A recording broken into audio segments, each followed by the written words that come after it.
Oh, what's up, Bitcoiners? Indeed, Joe, it is a great day and the sun is super up. Bitcoin super running. Lots of big blocks. It's happening. It's happening. All that's left to do for us, though, is have a coffee and talk about. There's a lot going on. Bon matin, Pinot Van. Bon matin. Bon matin. Mm. Smells like Hunter Biden's art, or tastes like Hunter Biden's art. Amazing. Amazing art. Hey, Kevin. What's up, my man? All right, we're going to do a bit of a short show today. We can't go the full length. I've got all kinds of stuff going on today. We're going around Hawaii. There we go. Nice. So, you know how we like to start the show, right? We like to start the show with, the fakest news we can find. And this one's great. This is from The Atlantic. We should always look at The Atlantic for some really good fake news. They've been around since the Civil War in the United States, the 1850s, and they were once regarded as the greatest magazine, newspaper, whatever in America. And they had a bit of financial trouble a few years ago, but luckily, Steve Jobs died and he left all his money to his wife. And she put it to good use. And what did she buy but The Atlantic? And here they are. They've got some advice for us now, right? So here's what they've said. This is one of their headlines from yesterday. The Atlantic. America is too depressed about vaccines. Oh, we're depressed about them. It sucks. Why aren't we happy about them? What could have gone wrong? Why are we so unhappy about them? The good news about vaccine hesitancy, the article by Daniel Engberger goes on. America can't shake the feeling that vaccination rates are about to plummet, but the facts say otherwise. And then they ask, has the pandemic really spawned a generation of anti vaxxers? Dan Engber argues that the future of vaccination could be brighter than it seems. It's great news, guys. It's going to be brighter. It's going to be brighter than an untested vaccine where no one got to tell anything about, forced to take it and ostracized by a communication. So things are going to get better thanks to the Atlantic. Thank you, Atlantic. That's good news. We're happy to hear it, right? It's just great news. Now, we made a prediction on the show in the past few days regarding the balloon, the Chinese balloon. One of the fun things about the balloon is didn't Americans just enjoy its presence? Wasn't that something funny about it? Right? Who cares about what everyone else said for a second? We're gonna talk more about what went on with the balloon and this and that. But isn't it funny that people seem to really like it up there? What are we gonna do? Look at the balloon. People looking at it, and it wasn't all negative, right? It wasn't all negative. It seemed like a fun thing. Like we had a visitor in America, and I wonder, what the rest of the world thinks about Americans enjoying the incursion of this balloon. I think it was a neat thing. But as we predicted on the show, there would be tons of questions about TikTok as a result of what happened with the balloon. And sure enough, yesterday, the steward of the gondola was answering questions about it. So he says he's not sure whether the U.S. should ban TikTok. He was asked multiple times, right? And ban TikTok, I'm not sure. I know I don't have it on my phone, is what he said. Then they brought it up with Karine Jean-Pierre, the press secretary of the White House, and they said, does this administration think TikTok is a national security threat? And does it believe those apps should be removed from phones? And Jean-Pierre said, we take this very seriously. And as I said, the Biden administration has never allowed TikTok on White House devices. Well, that's a good news. Remember, anytime this issue is being framed in terms of data integrity and spying, you're being misled. This is diversionary persuasion, right? Get people to focus on the wrong argument. So when Karine Jean-Pierre says, "Oh, we don't allow it in our phones, it can't spy on us," right? They're forgetting what everyone else knows about TikTok. It's the brainwashing, the persuasion, and the algorithmic nudging, right? The nudging that can happen with TikTok is incredible. So whenever you read an article and whenever you hear it framed in terms of data security, remember this is diversion. It's a separate frame to what we're really talking about, and it's persuasion by omission, which is also known as lying, right? um, so there you go.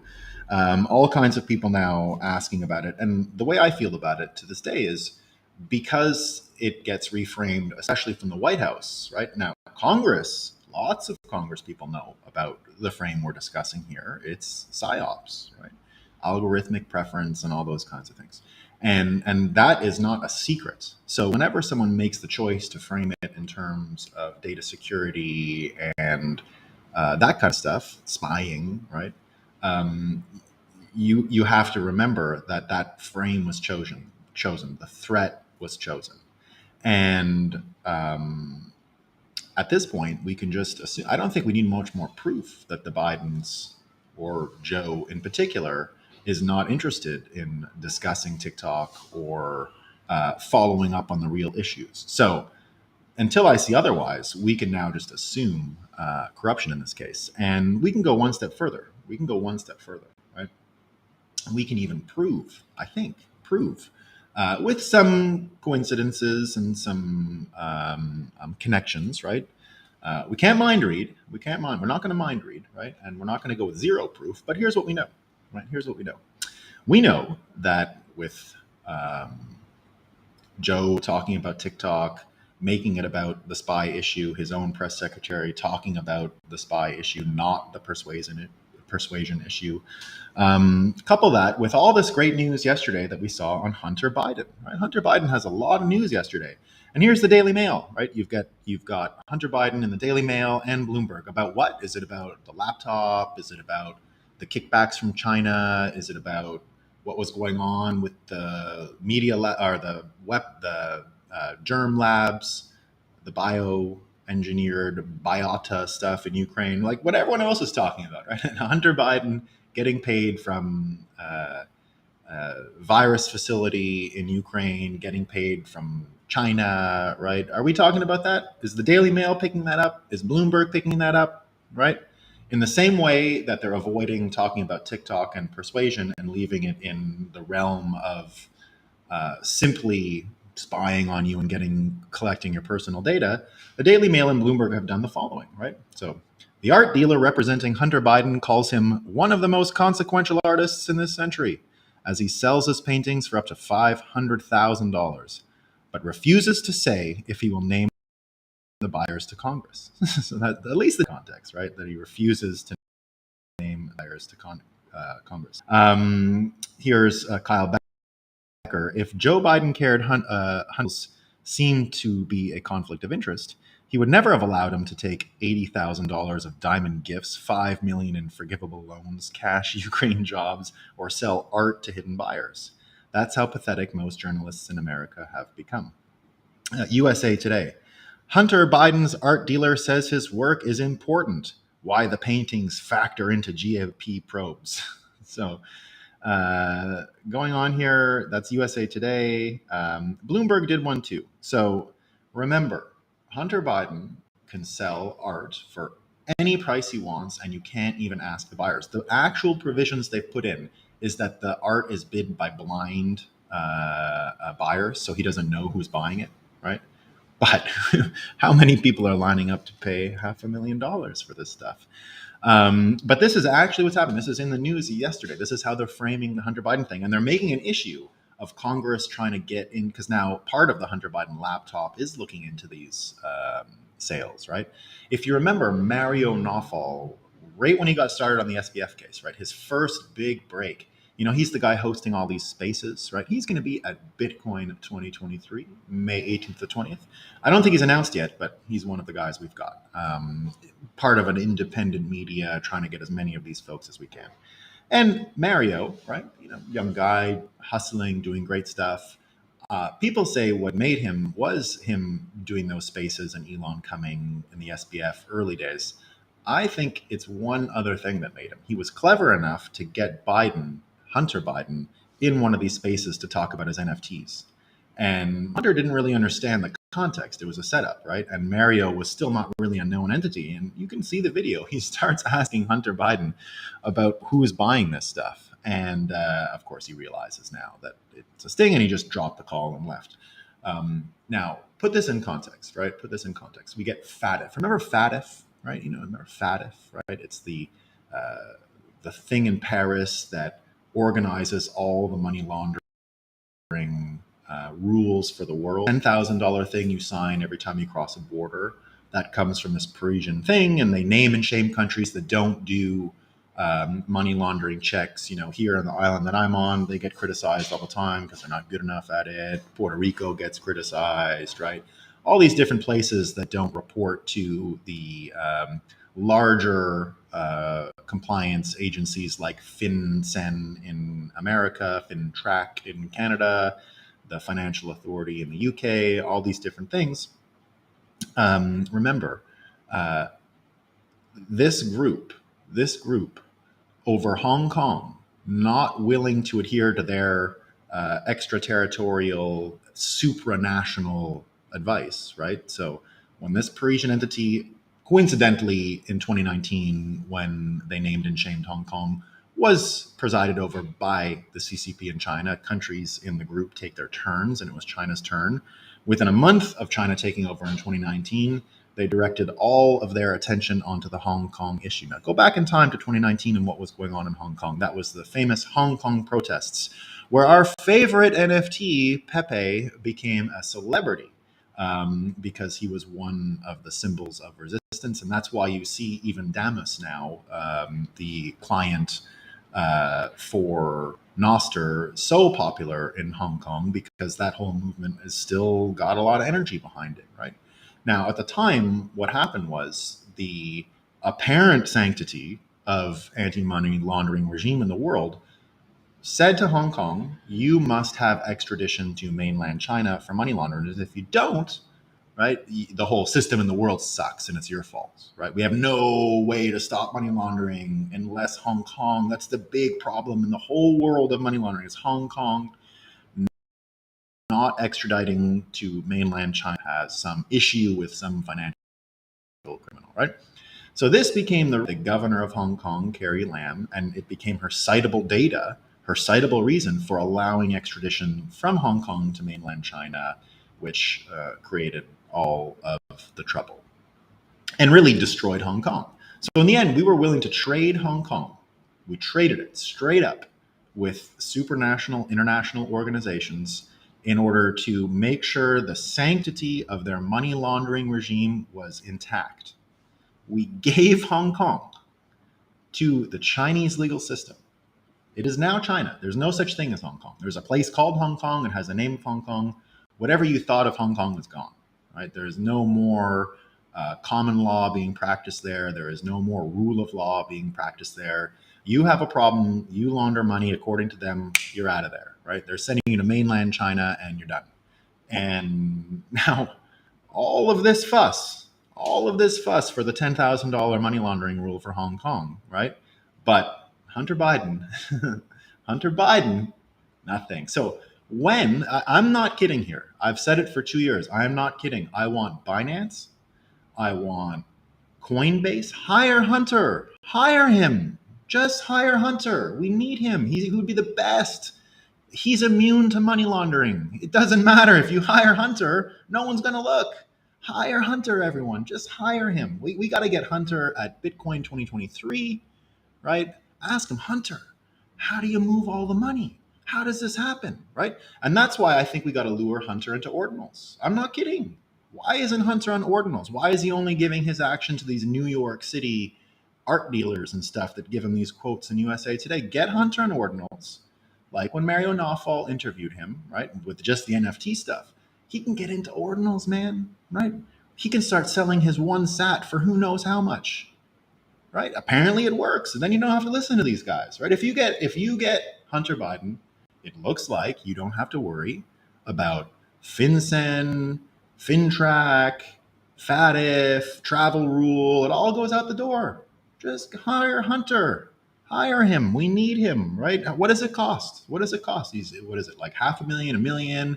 We know how much he's been getting paid for all these guys. What was it? It was the $80 million in diamonds or something like that. Let's go, Hunter. We need you. So Hunter Biden. Now there's some people that are trying to look into this in Congress. Will they find out anything? We don't know. We don't know. We don't know. We'll see. We'll see. But Hunter, we need you on. We absolutely need you. You know, Hong Kong, not worth it. Who cares, right? We don't want to bend our money laundering rules for Hong Kong. God, jeez, what a shithole. For Hunter, though, we'll bend all the rules. It's great. So now you wonder how we can end up in these situations, right? Where something that's so obviously insane, right? That you can have everyone else having to bend over backwards for compliance. And then this guy, right, because he's a prince, doesn't have to bother, right? He can sell what he wants and no one is allowed to ask a question. You even get USA Today, Bloomberg, Daily Mail, everyone running interference, right? He's a consequential artist of our time, right? Now again, remember, yesterday in Texas, Governor Abbott said he's going to ban TikTok in Texas. Nothing to even do with on devices, right? So Governor Abbott said no way can TikTok even be in the state, right? They're going to take it off the app stores. And now the Biden family is going to have to talk about it, right? They're going to be asked every day. So we'll see. You know, we have a crime family in America. There's a crime family and they do all kinds of stuff, right? And however they decide this money laundering thing should go is the way it's going to go, right? So it looks like they're not happy with what's going on in Texas, right? He's saying, I don't know what to do, Texas, right? But maybe we'll get a lot of change, right? We don't know. And if you wonder how we end up in these situations, right? Elon Musk shared with us something yesterday that I didn't even know about, right? I didn't even know about this. All this stuff going on, you never even heard of this. So this is Elon Musk's tweet yesterday, and this is how you understand just how much theater is going on around us, right? Listen to this stuff. You're going to hear some amazing, let's call it projection here in these bureaucrats. Here's Elon Musk. The worst offender in U.S. government censorship and media manipulation is an obscure agency called the GEC. I never even heard of them. I've never even heard of them, right? The Global Engagement Center, right? So what is the Global Engagement Center, right? Watch out. If we've learned about projection, if we've learned something, something that hypnotists will tell you, and they know this because they have to look for signs of how they can hypnotize us, because it's often a show, right? Hypnotism and all that. What they know is that no matter what skilled liar you are or deceiver, word choice and the way you frame things eventually will give away your underlying thoughts and feelings, right? It's not mind reading. You get tips, specific words being chosen, for example, over others often gives a sense of the direction and leaning of the person. So watch out for those words as we go through this. So this is the Global Engagement Center's mission and vision, right? Their mission: to direct, lead, synchronize, integrate, and coordinate U.S. federal government efforts to recognize, understand, expose, and counter foreign state and non-state propaganda and disinformation efforts aimed at undermining or influencing the policies, security, or stability of the United States, its allies, and partner nations. Vision: to be a data-driven body leading U.S. interagency efforts and proactively addressing foreign adversaries' attempts to undermine U.S. interests using disinformation and propaganda, right? They go on, they have some things they've done, right? So they carry out their mission in 5 lines. It's the analytics and research that we just mentioned, right? They've got international partnerships. So the GEC has built and participates in multiple international coalitions and partnerships with other national governments for the purpose of coordinating counter disinformation analysis and actions and collectively buttressing the integrity of the global information environment. Collectively buttressing the integrity of the narrative, right? That's the better way to put it. Programs and campaigns: GEC's Russia's People's Republic of China, Iran, and counterterrorism teams, each designed to build societal and institutional resilience to foreign propaganda and disinformation efforts abroad. GEC tailors its initiatives to the specific challenges in unique overseas information environments and coordinates both internally with the department and with interagency and international partners. GEC, this is exposure. GEC plays a coordination role in the interagency's public exposure of foreign information influence operations, including the use of proxy sites and social media networks overseas. 5, technology assessment and engagement. GEC hosts private sector technology demonstrations, assesses counter disinformation technologies against specific challenges, and identifies technological solutions through technology challenge programs. So what I just read is they do stuff, and this was them. Part of this GEC were the 51 known liars who signed the Hunter Biden disinformation campaign. And this is exactly the language they use, right? Remember, the Hunter Biden disinformation campaign was all about the earmarks, where they had no proof, but it had the earmarks of disinformation. But doesn't all information have the same misinformation have the same earmarks? Does it matter if it comes from Russia or America? Maybe. I've not seen the difference. But it turns out that our Global Engagement Center was only started back in 2011. And of course, right, we've talked about the Obama administration taking away the restriction of psychological operations being conducted on the American people in 2014. And the GEC picked up its mandate more or less just before that and has continued to operate. So we have open disinformation peddlers in the country. Now, it ends up making a big difference because think of everything that's going on in Ukraine, right? The frame and how it's being discussed is the point, right? It's not, we're not hearing anything about the biolabs, the weapons, right? That's what China and Russia have been saying it's all about for a long time, right? What do we get in America? What's the story, right? David Sachs says here, from the outset of his presidency, Biden has defined the central struggle at home and abroad as democracy versus autocracy. Is that why he perpetuated the war in Ukraine? So he could pose as democracy's defender, right? Now, remember how we talk about thinking past the sale, right? Thinking past the sale is when you offer a frame and people will see frames in terms of binaries, right? This or that. But that frame, that binary, is simply not even the question being asked. You know, the famous example Trump used was build the wall, right? So when Trump said build the wall, you automatically imagined he was president and there was some wall getting built. You never argued about whether or not to build the wall, right? It wasn't, is there a reason to build it or not? You just got angry and said, don't build it, right? And he said, I'm building it. It wasn't whether or not we should, right? That never happened. It was, I'm building it and no. And the minute he said he's building it, right, that's an executive level decision, executive level actions. And you were pushed past the sale because you automatically imagined him as president. And Hillary, you know, not quite at the level of Trump. No one's denying Hillary's skills. I'm never not going to be a person who says Hillary is stupid or whatever. She's very smart, right? Very, very smart.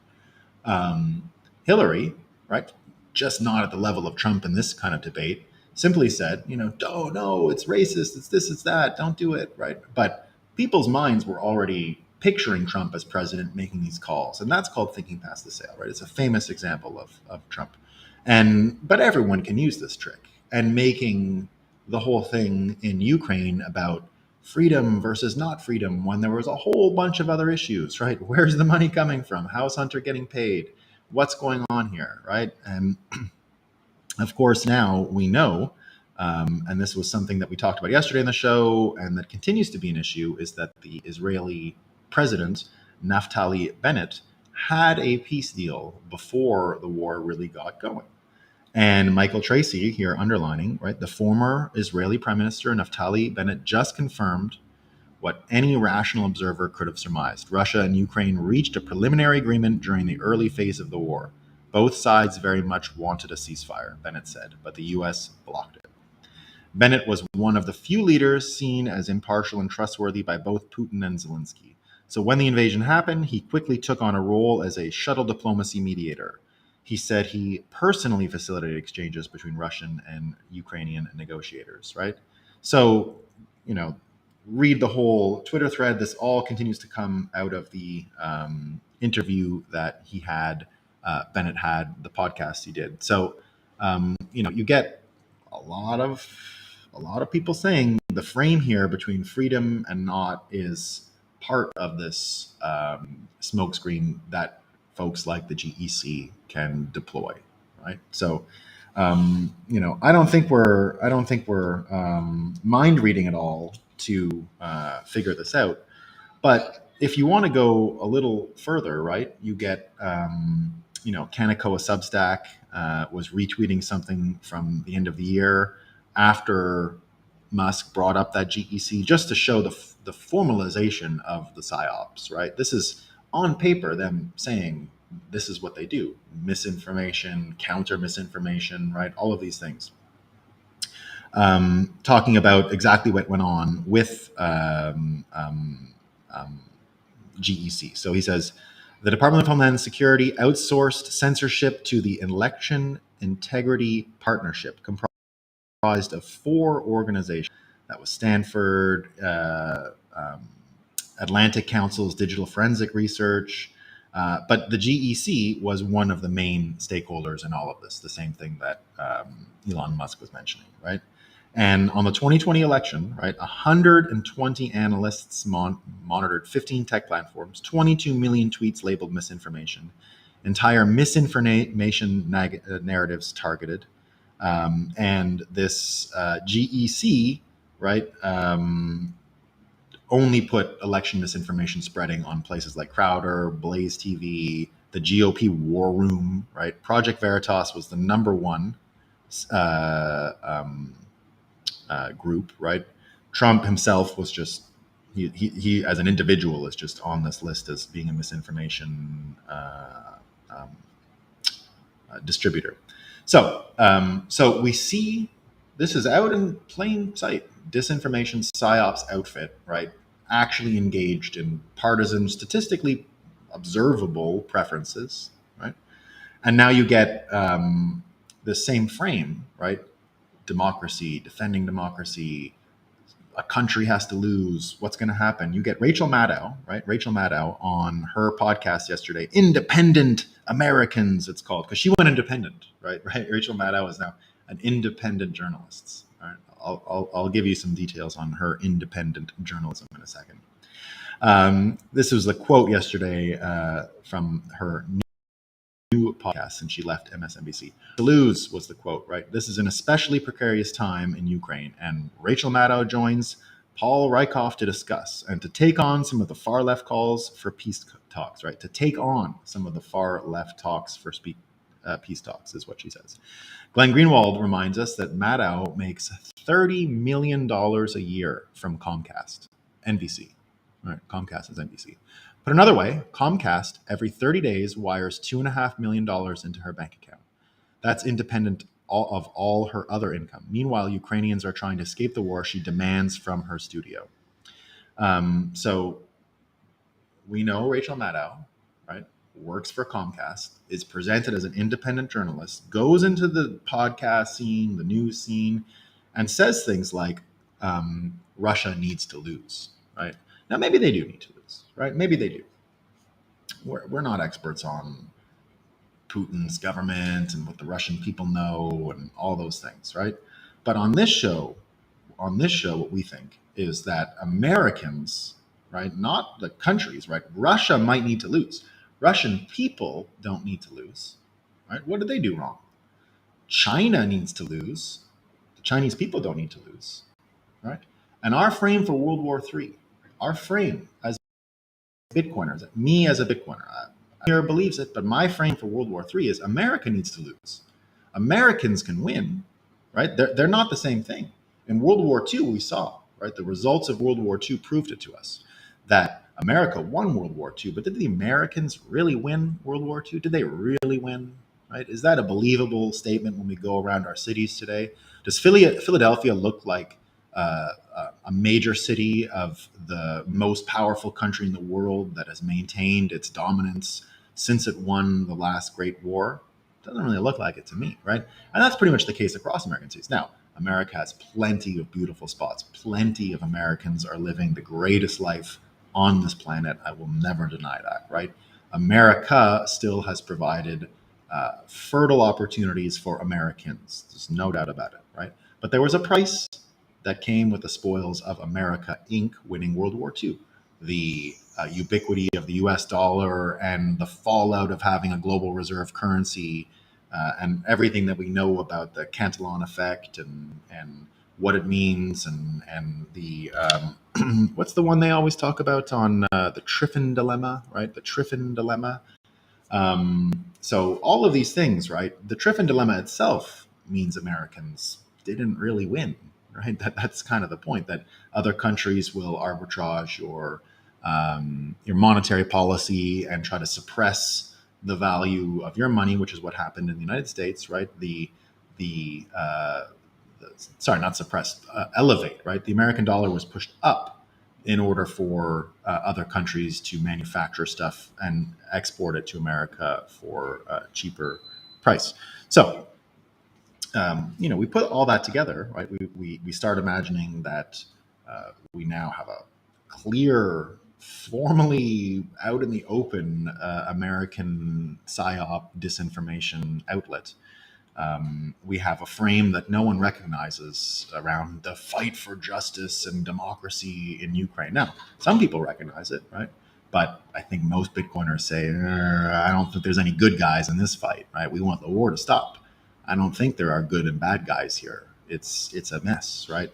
Are we really protecting democracies? Rachel Maddow says yes, right? She says Russia has to lose for us to protect democracy. But it's like saying we have to combat money laundering in order for money laundering to, right?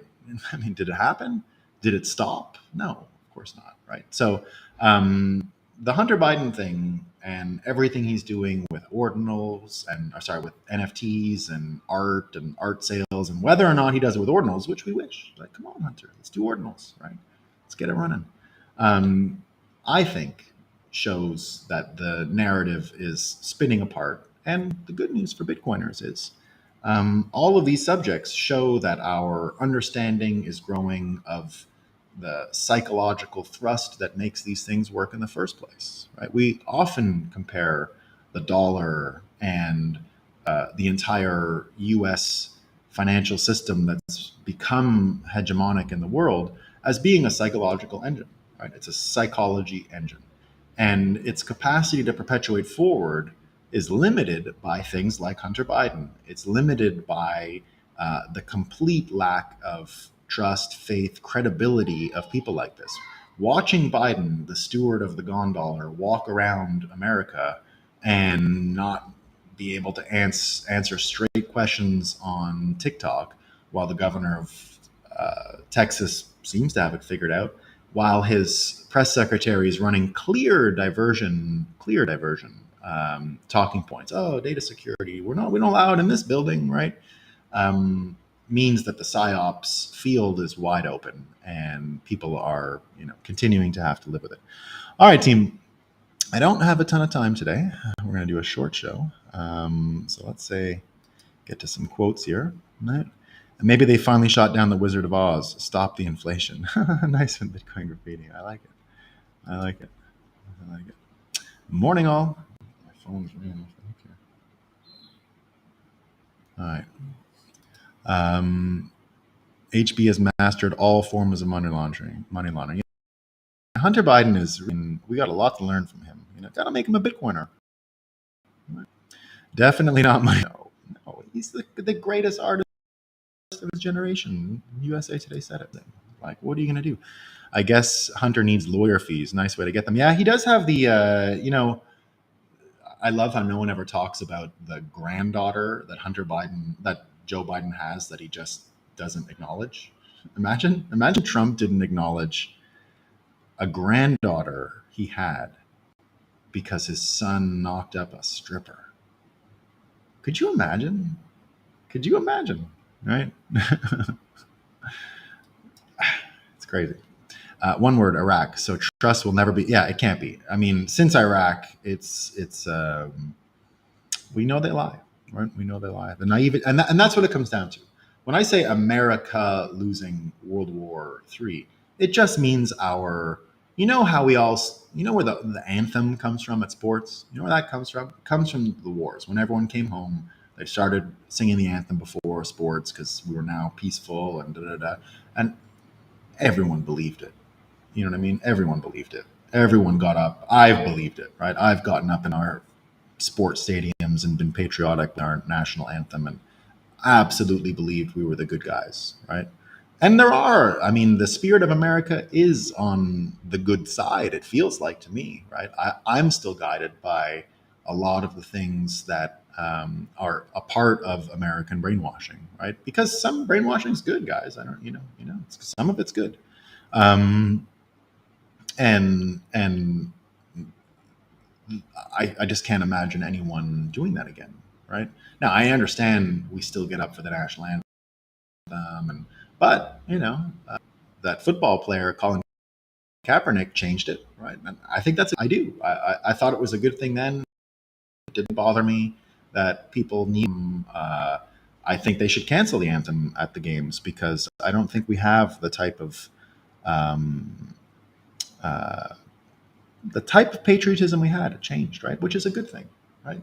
Just as I said, the psychological engine of the dollar is running out of steam. The opposite is true for Bitcoin, right? That seems just a fountain of imaginative capacity to paint a picture of the future that's beautiful. It happens all the time. Every Bitcoiner is doing it every day. And there is some good news. Let's end on some good news today, right? I got some good news here. It's not just bad news today. So this one's pretty good. They've now in America going to be building a magnet that's strong enough to commercialize nuclear fusion after the breakthroughs they just had on nuclear fusion. Where did I keep those? I thought I downloaded that. Anyway, that's a bit of good news, right? We got nuclear fusion, which might be there. I was sure I had more fun sciencey stuff here. Might not have copied it correctly. Anyway, we can all just go look at Hunter Biden's art and buy it, and we'll be fine. All right, team. Our money, our PSYOP. Yeah. All right, team. Short show today. I'm mobile. I'll be back here in this studio in 2 weeks. But for the next 2 weeks, you'll still see me. Everything's going to be the same. I'm just going to be changing my location a bit. Peace.